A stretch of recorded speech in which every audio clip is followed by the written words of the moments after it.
மேடையில் இருக்கிற எல்லாரையும் ஒருத்தராக I want to thank them and congratulate them.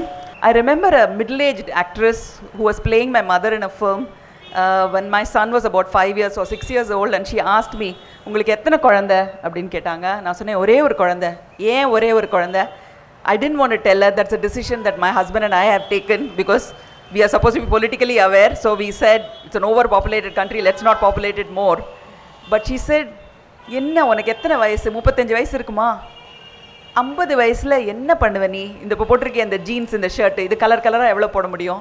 சரி, 60 வயசுக்கு அப்புறம் அந்த பட்டு புடவையை எவ்வளோ போட முடியும்? நகை எவ்வளோ போட முடியும்? உங்கள் ஹாலில் அடுக்கி வச்சுருக்கீங்களே அந்த ஷீல்டு, அதெல்லாம் உங்களோட வெல்த்தா? கண்ணு கூட தெரியாது, அப்போ கண்ணாடி போட்டால் தான் உன்னோட ஷீல்டெல்லாம் தெரியும். அப்புறம் பேங்க் அக்கௌண்ட்டு கூட உன்னால் படிக்க முடியாது, அது கூட மறந்து போயிடும், ஏன்னா உனக்கு வயசாகிடும். அப்போ ட்ரெஷர் அண்ட் வெல்த் அப்படிங்கிறது உன்னுடைய சில்ட்ரன் தான். அப்போ தான் எனக்கு புரிஞ்சுது, நம்மக்கிட்ட அந்த செல்வம் இருக்கும்போது அதோட மதிப்பு நமக்கு தெரியல. அது இல்லாதவங்க எவ்வளோ கஷ்டப்படுறாங்க, எவ்வளோ வேதனைப்படுறாங்கன்னு.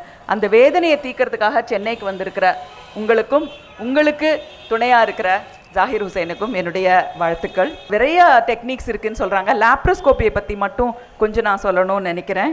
லேப்ரோஸ்கோப்பி அப்படின்னா எல்லாருக்குமே தெரியும், பெரிய அறுவை சிகிச்சை இல்லை, ஒரு சிறிய அறுவை சிகிச்சை தான். இந்த நுணுக்கமான இந்த அறுவை சிகிச்சை செய்கிறதுனால கர்ப்பப்பையே எடுக்காமையே சின்ன சின்ன ரெமெடிஸில் சின்ன சின்ன லேப்ரோஸ்கோப்பி சர்ஜரி மூலமாக குறைகளை நிவர்த்தி செய்ய முடியும் அப்படின்னு ரொம்ப கான்ஃபிடெண்ட்டாக இருக்காங்க. டாக்டர் அஷ்ரஃப் கூட பேசிகிட்டு இருக்கும்போது அவர் எவ்வளோ எத்திக்கலாக, எவ்வளோ நாணயமாக, எவ்வளோ ரைட்டியஸாக எல்லாத்தையும் செய்கிறாரு. குழந்தைகள் உங்கள் குழந்தைகளாக இருக்கணும், வேணாம் மற்ற குழந்தைகள் வேண்டாம், அப்படி வேணும்னா நீங்கள் அடாப்ட் பண்ணிக்கோங்க அப்படின்னு கிளியராக சொல்லிட்டார். வேண்டாம், குழந்தைகள் உங்கள் குழந்தைகளாக இருக்கணும். வேறு வாடகை தாய், வாடகை கரு, எக்கு, அந்த ஸ்பெர்ம் டோனர் அதெல்லாம் ஒன்றுமே வேண்டாம். அதுக்கு பதிலாக நீங்கள் தத்து எடுத்துக்கோங்க. I think I support you doctor when you say that. Really, there are so many orphan children, we might as well adopt them instead of going through all these things which are very very confusing. So இந்த மாதிரி 25,000 தம்பதிகள் இவரால் இதுக்கு முன்னாடி ரொம்ப சந்தோஷம் அடைச்சிருக்காங்க, வாழ்க்கையில் குழந்தை செல்வத்தை பெற்றிருக்காங்க. 25,000 அப்படிங்கிறது பெரிய நம்பர்.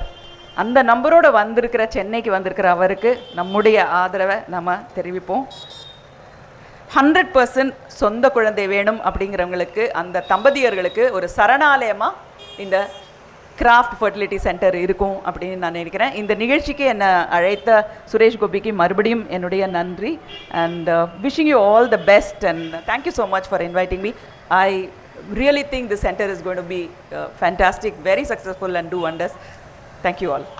Visit craftivf.com.